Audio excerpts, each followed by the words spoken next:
Hello and welcome everyone. I am Shongita and you are watching English with Shongita Ma'am channel. So সবাইকে welcome in our new channel. আশা করি সবাই ভালো আছো এবং সুস্থ রয়েছো। তো চলো ফার্স্ট একটু ক্লাস রুটিনটা দেখে নিই। তো প্রত্যেকদিন সকাল 7:30টাতে আমরা ইংলিশের ডিটেলস ক্লাস করে থাকি, বেসিক থেকে অ্যাডভান্স লেভেলের। এখন আমরা টেন্সের ক্লাস করছি। তো তোমার যদি টেন্স নিয়ে কোনো রকম সমস্যা থেকে থাকে অবশ্যই ক্লাসগুলো কন্টিনিউ করবে। এবং 6 PM সন্ধ্যা 6টাতে আমরা PYQ বেসড ভোকাবুলারি সিরিজ করে থাকি। বাট গতকালকে আমরা প্রিপোজিশনের ক্লাস করেছিলাম PYQ বেসড, অর্থাৎ WBCS এক্সামে আমাদের প্রিভিয়াস ইয়ারে প্রিপোজিশন থেকে যে কোশ্চেন গুলো এসেছিল সেগুলোই কিন্তু আমরা সলভ করেছি 2001 থেকে 2015 পর্যন্ত।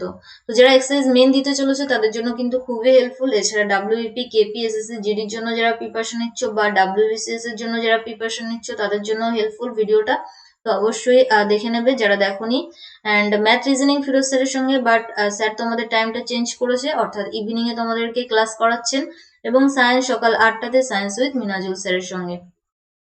তো এভরিডে সঠিক সময়ে ক্লাস করার জন্য প্রত্যেকটা চ্যানেলকে সাবস্ক্রাইব করো এবং পাশে থাকা বেল আইকনকে ক্লিক করে অল নোটিফিকেশন অন করে রাখো, যাতে তোমাদের কোনো নোটিফিকেশন ইস্যু না হয়। আর যারা এখন আমাদের ফেসবুক টেলিগ্রাম গ্রুপে যুক্ত হওনি, ইজি স্টাডি সহজ পাঠ লিখে সার্চ করে যুক্ত হয়ে যাও নিজেকে আপডেট রাখার জন্য আমাদের ফেসবুক অ্যান্ড টেলিগ্রাম গ্রুপে। নেক্সট কন্টিনিউ করব। তো গতকালকে আমরা টেন্সের প্রেজেন্ট পারফেক্ট টেন্স করেছিলাম এবং প্রেজেন্ট পারফেক্ট কন্টিনিউয়াস টেন্স করেছিলাম। তো সেখান থেকে তোমাদের কিছু হোমওয়ার্ক ছিল, তো সেটা ফার্স্টে সলভ করব। তারপর আজকে আমরা পাস্ট ইনডেফিনিট এবং পাস্ট কন্টিনিউয়াস টেন্স কমপ্লিট করব। তো চলো সবাইকে গুড মর্নিং অ্যান্ড সুপ্রভাত জানিয়ে শুরু করছি আজকের ক্লাস। তো হোমওয়ার্ক নাম্বার 1-এ কি ছিল? সে পাখিটি মারিয়ে আছে। তো এটার জন্য আমাদের অ্যান্সার হয়ে যাবে he has killed a bird. অনেকেই তোমরা আমাকে হোমওয়ার্ক কমেন্ট সেকশনে কমেন্ট করে জানিয়েছো, ভেরি গুড। অ্যান্ড যারা বাড়িতে খাতায় করেছো তারা একবার মিলিয়ে নাও। সে পাখিটি মারেনি, he has not killed a bird. Next, সে কি পাখিটি মারিয়ে আছে, তাহলে কি হয়ে যাবে has he killed a bird. Next কি ছিল? সে কি পাখিটি মারেনি, has he not killed a bird. Next কি ছিল? কেন সে কি পাখিটি মারিয়ে আছে, why has he killed a bird. এবং নেক্সট কি ছিল? কেন সে কি পাখিটি মারেনি, তাহলে হয়ে যাবে why has he not killed a bird. এবং লাস্টে যেটা ছিল সেটা হলো প্রেজেন্ট পারফেক্ট কন্টিনিউয়াস টেন্সের। নীলাঞ্জনা সোমবার হইতে জ্বরে ভুগিতেছে। তো তেছো তেছি থাকলে সেটাকে আমরা কন্টিনিউয়াস টেন্সে গঠন করে থাকি, এবং যদি একটা সময় উল্লেখ থাকে তো সেটাকে আমরা পারফেক্ট কন্টিনিউয়াস টেন্সে গঠন করে থাকি প্রেজেন্ট পারফেক্ট কন্টিনিউয়াস টেন্স, তাই না? তো সেই গঠন অনুযায়ী, অর্থাৎ ফরমেশন অনুযায়ী আমরা প্রথমে সাবজেক্টকে বসাই। সাবজেক্ট যদি সিঙ্গুলার হয় সেক্ষেত্রে আমরা হ্যাজ কে ব্যবহার করি। তো লিখলাম হ্যাজ, নীলাঞ্জনা হ্যাজ। তো যেহেতু পারফেক্ট সেই জন্য একটা ভার্বের থার্ড ফর্মকে বসাতে হয়। তো এখানে বিনকে বসালাম। তারপর ভার্বের সঙ্গে আইএনজি, অর্থাৎ সাফারিং, ভোগা। এখানে ভুগিতেছে, ভোগাটা হলো আমাদের ভার্ব ছিল। তো ভার্বের সঙ্গে কি করলাম, কন্টিনিউয়াস যেহেতু আইএনজি যুক্ত করলাম। এবং সাফারের পর অলওয়েজ আমরা অ্যাপ্রোপ্রিয়েট প্রিপোজিশন ফ্রম ব্যবহার করি। তো সেটাকেই বসলাম। কিসে ভুগছিল? জ্বরে, তাহলে ফেভার লিখলাম। এবার সোমবার হইতে। তো দেখো প্রেজেন্ট পারফেক্ট কন্টিনিউয়াস টেন্সে আমরা সিন্স অথবা ফর এর ব্যবহার করি। তো সেখানে গতকালকে আমি তোমাদেরকে বুঝিয়েছিলাম যদি পয়েন্ট অফ টাইম, অর্থাৎ নির্দিষ্ট একটা সময়কে বোঝায় সেক্ষেত্রে আমরা সিন্স এর ব্যবহার করি। তো এখানে নির্দিষ্ট একটা টাইম বুঝিয়েছিল যেটা হলো সোমবার। তো সেই জন্য এখানে আমরা সিন্স মানডে লিখলাম। এখানে কিন্তু আমরা ফর লিখিনি। যদি একটা পিরিয়ড অফ টাইম হতো, একটা বিস্তৃত সময় হতো, সেই ক্ষেত্রে কিন্তু আমরা ফরের ব্যবহার করতাম। তো হোমওয়ার্কটা যারা করেছো ভেরি গুড। আর যারা বুঝতে পারলে না তাদেরকে বলবো গতকালকের ক্লাসটা যদি বুঝতে না পারো তো গতকালকের ক্লাসটা আরো একবার রিপিট দেখো, আর ফরমেশন গুলো একটু ভালো করে দেখো, তাহলেই এই হোমওয়ার্কটা বুঝতে পারবে। ওকে, চলো নেক্সট কন্টিনিউ করবো। তো এরপর আসলাম পাস্ট ইনডিফিনিট টেন্স। তো চলো সংজ্ঞা কি আছে দেখিনি। যে ক্রিয়ার দ্বারা অতীতে কোনো কাজ হয়েছিল বোঝায় সেই ক্রিয়ার পাস্ট ইনডিফিনিট টেন্স হয়। অর্থাৎ কোনো একটা কাজ যেটা অতীতে হয়ে গেছে সেটাকে আমরা পাস্ট ইনডিফিনিট টেন্সে গঠন করে থাকি, অর্থাৎ ওই সেন্টেন্সের ভার্বটাকে। চেনার উপায় কি আছে দেখো, বাংলা বাক্যে ক্রিয়ার শেষে ল, লাম, লেন, ত, তে, তাম, তেন যুক্ত থাকে। মনে থাকবে, ল, লাম, লেন, ত, তে, তাম, তেন এগুলো যুক্ত থাকে পাস্ট ইনডিফিনিট টেন্সে বাংলা বাক্যে ক্রিয়ার শেষে। চলো নেক্সট ফরমেশন দেখবো। তো পাস্ট ইনডিফিনিট টেন্সে যদি অ্যাফার্মেটিভ সেন্টেন্স হয়, অর্থাৎ হ্যাঁ বোধক বাক্য হয়, সেক্ষেত্রে প্রথমে সাবজেক্ট বসে, তারপর ভার্বের সেকেন্ড রূপটা বসে, তারপর অবজেক্ট বসে। এরপর যদি নেগেটিভ হয় সেক্ষেত্রে কি করবে, প্রথমে সাবজেক্টকেই বসাবে। আর নেগেটিভের জন্য আমরা কিন্তু একটা হেল্পিং ভার্বকে ধার করে নিয়ে আসি পাস্ট ইনডিফিনিট টেন্সের জন্য। তো পাস্ট ইনডিফিনিট টেন্সের জন্য আমরা যে হেল্পিং ভার্বটাকে ধার করে নিয়ে আসি সেটা হলো ডিড। অর্থাৎ পাস্ট ইনডিফিনিট টেন্সে যদি তুমি ইন্টারোগেটিভ অথবা নেগেটিভ করতে চাও তাহলে সেখানে হেল্পিং ভার্ব হিসেবে তোমাকে অবশ্যই কাকে বসাতে হবে, ডিডকে। আর যখনই তুমি ডিডকে বসাবে তারপর কিন্তু তোমাকে ভার্বের 1 নম্বর রূপটাকেই ব্যবহার করতে হয়। তো যেহেতু নেগেটিভ ছিল সেই জন্য আমরা ডিড নট ব্যবহার করলাম, তারপর 1 নম্বর রূপ ভার্বের, মেইন ভার্বের, তারপর অবজেক্ট। দেখো তো ম্যাম একটু আগে আপনি বললেন অ্যাফার্মেটিভে পাস্ট ইনডিফিনিটের জন্য আমরা কি করি, ভার্বের সেকেন্ড ফর্ম ব্যবহার করি, কিন্তু নেগেটিভে আমরা ভার্বের মেইন ভার্বের 1 নম্বর রূপ কেন ব্যবহার করছি? দেখো ডিড নিজেই হলো একটা ভার্বের সেকেন্ড ফর্ম। কোথা থেকে এসেছে? ডু থেকে। ডু, ডিড, ডান, এটা তোমরা নিশ্চয়ই জানো। তো নিজেই তো একটা সেকেন্ড ফর্ম, তো নিজে যখন একটা সেকেন্ড ফর্ম হচ্ছে তারপর নিশ্চয়ই আরেকটা সেকেন্ড ফর্মকে অ্যাকসেপ্ট করবে না। তো সেই জন্যই সেখানে আমাদেরকে কি করতে হয়, একটা ভার্বের 1 নম্বর রূপকে বসাতে হয়। তাহলে ডিড এর পর অলওয়েজ আমরা কি করি, ভার্বের 1 নম্বর রূপ ব্যবহার করি। ডিড নট এর পরও অলওয়েজ আমরা কি করি, ভার্বের 1 নম্বর রূপই ব্যবহার করি। আই হোপ কি বোঝাতে পারলাম। নেগেটিভ হলে এরকমই লিখবো আমরা, সাবজেক্ট, ডিড নট, ভার্বের 1 নম্বর রূপ, অবজেক্ট। এরপর যদি প্রশ্নবোধক বাক্য হয়, পাস্ট ইনডিফিনিট টেন্সের প্রশ্নবোধক বাক্য, তো সেক্ষেত্রে আর বাক্যটা যদি অর্থাৎ প্রশ্নটা যদি ইয়েস নো কোশ্চেন হয়ে থাকে, তোমরা জানো যে ইন্টারোগেটিভ সেন্টেন্সকে আমরা দুটো ভাগে ভাগ করতে পারি, একটা হলো ইয়েস নো ইন্টারোগেটিভ সেন্টেন্স আর একটা হলো WH, তাই না? ইয়েস নো যদি হয় সেক্ষেত্রে হেল্পিং ভার্বটাকে প্রথমে বসাও, তারপর সাবজেক্ট, ভার্বের 1 নম্বর রূপ, অবজেক্ট। যদি ইন্টারোগেটিভ নেগেটিভ হয় সেক্ষেত্রে কি করবে, সেক্ষেত্রে ডিডকে বসাবে প্রথমে অর্থাৎ হেল্পিং ভার্বকে, তারপর সাবজেক্ট, তারপর নট, তারপর ভার্বের 1 নম্বর রূপ, তারপর অবজেক্ট, লাস্টে কিন্তু একটা জিজ্ঞাসা চিহ্ন মাস্ট। এরপর যদি WH কোশ্চেন হয় আর WH কোশ্চেনের যদি ইয়েস নো হয় তাহলে কি করি, WH ওয়ার্ডটাকে বসাই, তারপর ডিডকে বসাই, তারপর সাবজেক্টকে, তারপর ভার্বের 1 নম্বর রূপ, তারপর অবজেক্ট। এরপর যদি WH কোশ্চেনেরই ইয়েস নো, এবার যদি WH কোশ্চেনেরই তোমার ইন্টারোগেটিভ হয় তো সেক্ষেত্রে অর্থাৎ একটু ভুল বলে ফেললাম, WH কোশ্চেনেরই যদি নেগেটিভ হয়, WH কোশ্চেনের যদি নেগেটিভ হয় তো সেক্ষেত্রে আমরা কি করব, সেক্ষেত্রে আমরা WH ওয়ার্ডটাকে লিখবো, ডিড লিখবো, সাবজেক্ট লিখবো, নট লিখবো, ভার্বের 1 নম্বর রূপ লিখবো, তারপর অবজেক্ট। ক্লিয়ার? চলো নেক্সট।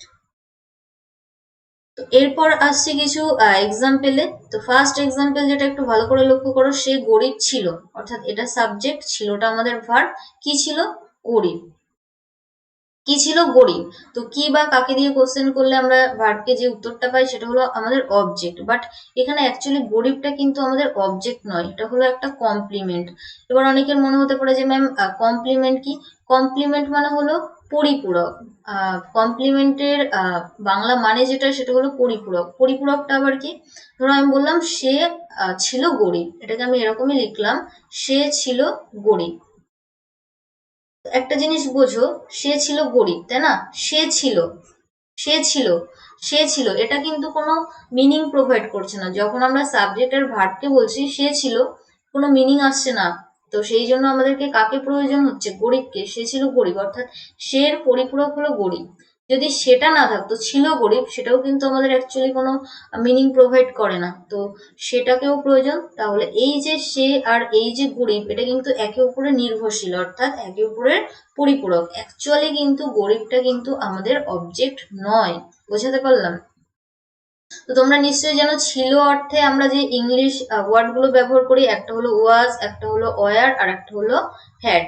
তো বুঝতেই পারছো এগুলো সবই তো আমাদের বি ভার্ব, বা বি ভার্ব বলতে কি, এগুলো সবই আমাদের হেল্পিং ভার্ব, সাহায্যকারী ক্রিয়া, তাই না? এগুলো সবই আমাদের কি, একটা সাহায্যকারী ক্রিয়া। কিন্তু এই সাহায্যকারী ক্রিয়াটাকে এখানে কিন্তু আমরা মেইন ভার্ব হিসেবে ব্যবহার করছি একটা সেন্টেন্সে। তো যখনই একটা সাহায্যকারী ক্রিয়া মেইন ভার্ব হিসেবে ব্যবহৃত হয় তখন কিন্তু সাবজেক্ট আর অবজেক্ট একে অপরের পরিপূরক থাকে, অর্থাৎ সেখানে কিন্তু ওটা অবজেক্ট হয় না, সেটা কিন্তু ওখানে কি হয়, কমপ্লিমেন্ট হয়। আমি ধরো তোমাদেরকে বললাম সে হয় গরিব, প্রেজেন্ট ইনডিফিনিট টেন্স, নিশ্চয়ই বুঝতে পারছো। তো সেখানেও কিন্তু হয় যেটা, সেটা আমাদের অ্যাকচুয়ালি একটা হেল্পিং ভার্ব বা সাহায্যকারী ক্রিয়া বা বি ভার্ব বলতে পারো। তো সেখানে সেটা আর গরিবটা কিন্তু একে অপরের পরিপূরক, অর্থাৎ এরা কিন্তু কমপ্লিমেন্ট। গরিবটা কিন্তু এখানে অবজেক্ট নয়। বোঝাতে পারলাম? আই হোপ কি বুঝতে পেরেছো। তো এরপর যেটা আসছি দেখো, ছিল অর্থে আমরা ওয়াজ কে ব্যবহার করতে পারি, ওয়ার কে ব্যবহার করতে পারি, হ্যাড কে ব্যবহার করতে পারি। বাট এখানে আমরা যেটা ব্যবহার করব সেটা কি, চলো দেখে নিই। তো এখানে সাবজেক্ট হলো সে, তো লিখলাম হি। তো হি যেহেতু সিঙ্গুলার সেই জন্য আমরা লিখবো ওয়াজ। তারপর গরিব, সেটাকে লিখলাম পুয়ার।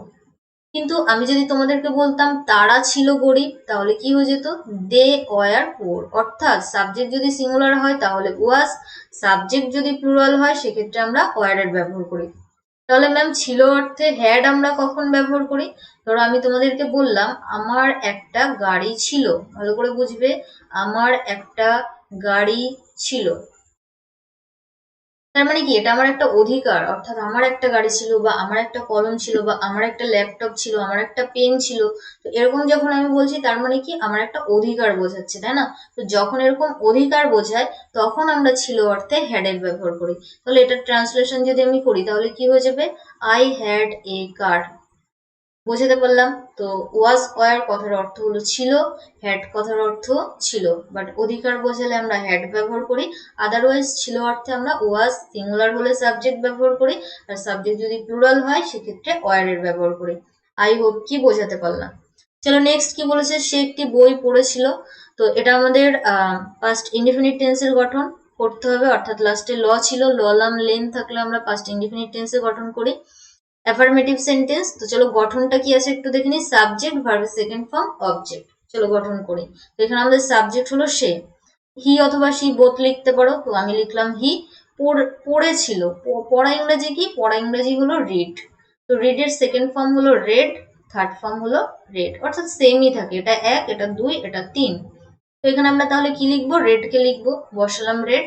কি কি পড়েছিল, একটা বই। তাহলে এটা হলো এ বুক, হি রেড এ বুক। নেক্সট, সে বই পড়েনি, তাহলে এটা হলো আমাদের নেগেটিভ।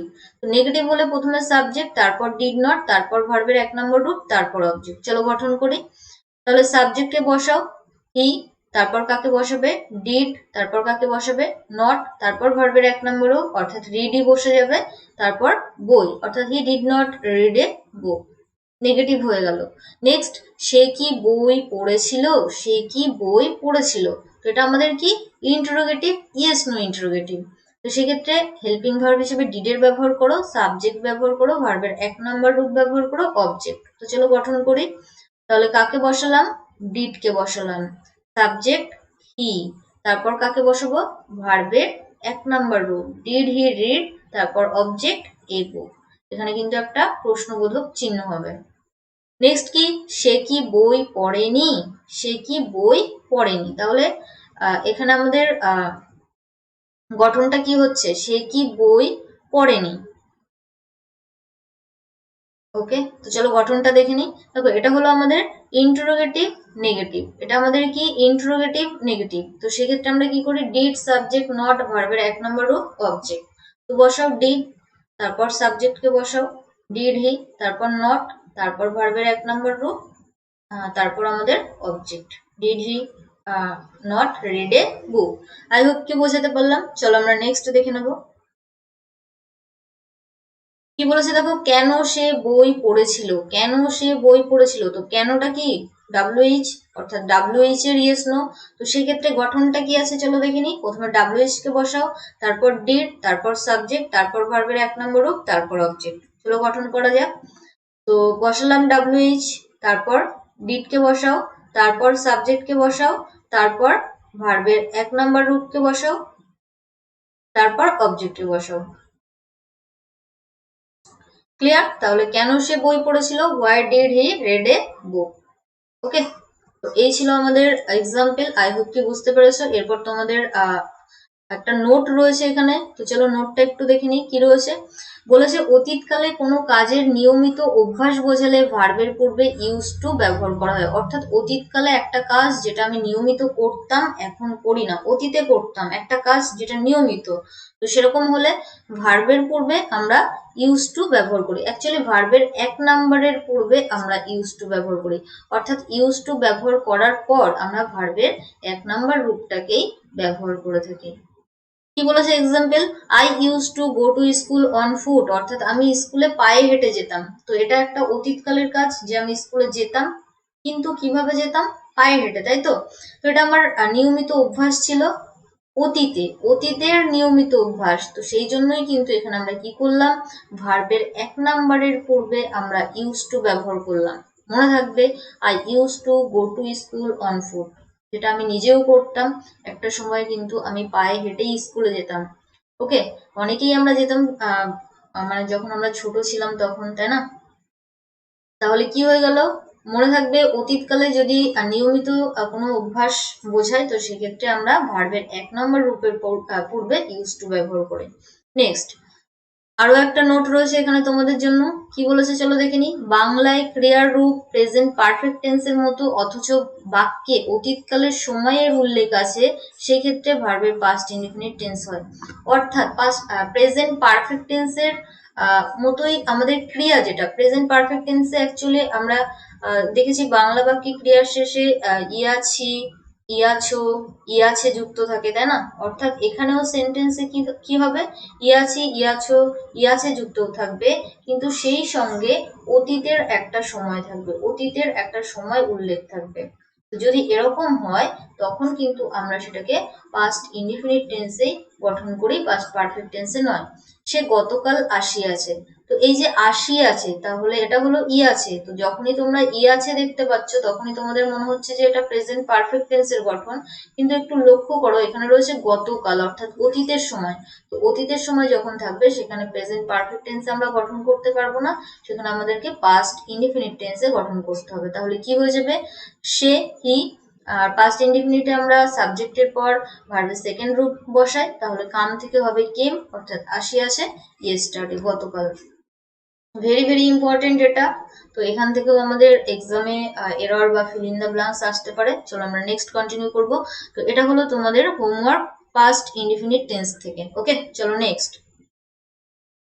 তো এরপর আসছি আমরা পাস্ট কন্টিনিউয়াস টেন্স। তো বুঝতেই পারছো কন্টিনিউয়াস একটা কাজ যেটা চলছিল অতীতকালে, এরকম বোঝালে আমরা পাস্ট কন্টিনিউয়াস টেন্স ব্যবহার করি। অতীতকালে কোনো কাজ চলছিল বোঝালে, অতীতকালে কোনো একটা কাজ যেটা কন্টিনিউ চলছিল এরকম বোঝালে আমরা ভার্বের পাস্ট কন্টিনিউয়াস টেন্স ব্যবহার করি। চেনার উপায়, বাংলা বাক্যে ক্রিয়ার শেষে তে ছিল, তে ছিলে, তে ছিলাম যুক্ত থাকে। আগেরটাতে আমরা কি রেখেছিলাম, প্রেজেন্ট কন্টিনিউয়াস টেন্সের সঙ্গে একটু তুলনা করো। খেলিতেছে এরকম দেখেছিলাম, যে তেছো এরকম দেখেছিলাম, তেছো, তেছি, তেছে যুক্ত থাকে। আর এখানে দেখো সবগুলোর শেষে একটা করে ল যুক্ত হয়েছে, ল লেলাম, অর্থাৎ তেছিল, তেছিলে, তেছিলাম। এরকম যদি আমরা দেখতে পাই তাহলে সেটাকে আমরা পাস্ট কন্টিনিউয়াস টেন্সে গঠন করে থাকি। ক্লিয়ার? চলো নেক্সট, ফরমেশন। এখানে আমরা সাবজেক্ট বসাই অ্যাফার্মেটিভে, এটা নিশ্চয়ই আমাদের অ্যাফার্মেটিভ। তারপর আমরা হেল্পিং ভার্ব হিসেবে ওয়াজ অথবা ওয়্যার কে বসাই, তারপর ভার্বের সঙ্গে আইএনজি, তারপর অবজেক্ট। নেগেটিভে কি করি, প্রথমে সাবজেক্ট বসাই, তারপর ওয়াজ অথবা ওয়্যার, তারপর নট, ভার্বের সঙ্গে আইএনজি, তারপর অবজেক্ট। এটা হলো আমাদের নেগেটিভ। তারপর কি রয়েছে দেখো, তারপর কিন্তু আমাদের ইন্টারোগেটিভ ইয়েস নো রয়েছে, ইয়েস নো কোশ্চেন। তো সেক্ষেত্রে ওয়াজ অথবা ওয়্যার কে ব্যবহার করো, তারপর সাবজেক্ট কে ব্যবহার করো, তারপর ভার্বের সঙ্গে আইএনজি, তারপর অবজেক্ট। এরপর যেটা আসছে সেটা হলো ইন্টারোগেটিভ নেগেটিভ, ইন্টারোগেটিভ নেগেটিভ, অর্থাৎ প্রশ্নবোধকও থাকবে সেই সঙ্গে নাও থাকবে, অর্থাৎ নেগেটিভ থাকবে। প্রশ্নবোধক করার জন্য অলওয়েজ আমরা হেল্পিং ভার্বটাকে সাবজেক্টের পূর্বেই বসাই, যেহেতু নেগেটিভ একটা নটকে বসাও, ভার্বের সঙ্গে আইএনজি যুক্ত করো, অবজেক্টকে বসাও। এরপর ডাব্লিউএইচ এর যদি ইউজ নো থাকে তো ডাব্লিউএইচ কে বসাও, হেল্পিং ভার্বকে বসাও, সাবজেক্টকে বসাও, ভার্বের সঙ্গে আইএনজি যুক্ত করো, অবজেক্টকে বসাও। তাহলে পাস্ট কন্টিনিউয়াস টেন্সের গঠন যেটা অ্যাফার্মেটিভের, সেটা হলো কি, সাবজেক্টকে বসাও, হেল্পিং ভার্ব হিসেবে ওয়াজ অথবা ওয়্যার কে বসাও, ভার্বের সঙ্গে আইএনজি যুক্ত করো, অবজেক্টকে বসাও। তো এই হলো আমাদের গঠন।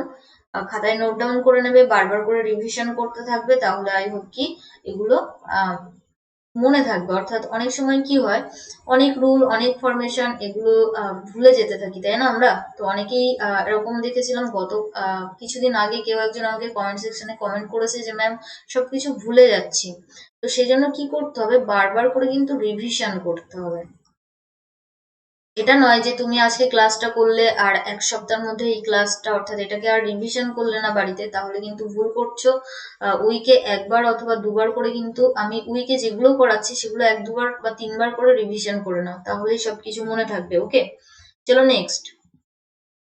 তো এখানে এক্সাম্পল রয়েছে, রোহিণী গান গাইতেছিল, তো তে ছিল ছিল, দ্যাট মিনস আমাদের পাস্ট কন্টিনিউয়াস টেন্সে গঠন করতে হবে, আর এটা হলো অ্যাফার্মেটিভ। তো সেক্ষেত্রে কি হয়ে যাবে, রোহিণী আমাদের সাবজেক্ট, কর্তা, তো লিখলাম রোহিণী। তারপর কি হয়, ওয়াজ অথবা ওয়ার কে ব্যবহার করি, রোহিণী যেহেতু সিঙ্গুলার এক বচন সেই জন্য আমরা ওয়াজ ব্যবহার করব। যদি সাবজেক্টটা বহুবচন হতো তখন আমরা ওয়ার কে ব্যবহার করতাম, লিখলাম রোহিণী ওয়াজ। তারপর কি, গাইতে ছিল, তো গাইতে ছিল ইংরেজি গান, মানে গাওয়া যেটা সেটা হলো সিং, তাহলে ভার্বের সঙ্গে আইএনজি যুক্ত করা অর্থাৎ সিঙ্গিং। কি করছিল, গান করছিল, তাহলে singing a song. Rohini was singing a song. Next, Rohini গান গাইতেছিল না, বুঝতে পারছো এটা নেগেটিভ। তো নেগেটিভ করার জন্য কি করবে, জাস্ট ওই ওয়াজ এর পরে একটা নটকে বসিয়ে দাও, অর্থাৎ Rohini was not singing a song, তাই না? তো আর একটা আমি তোমাদেরকে করে দেবো, আর বাকি দুটো হোমওয়ার্ক তোমরা হোমওয়ার্ক করবে এবং কমেন্ট সেকশনে আমাকে কমেন্ট করে জানিয়ে দেবে।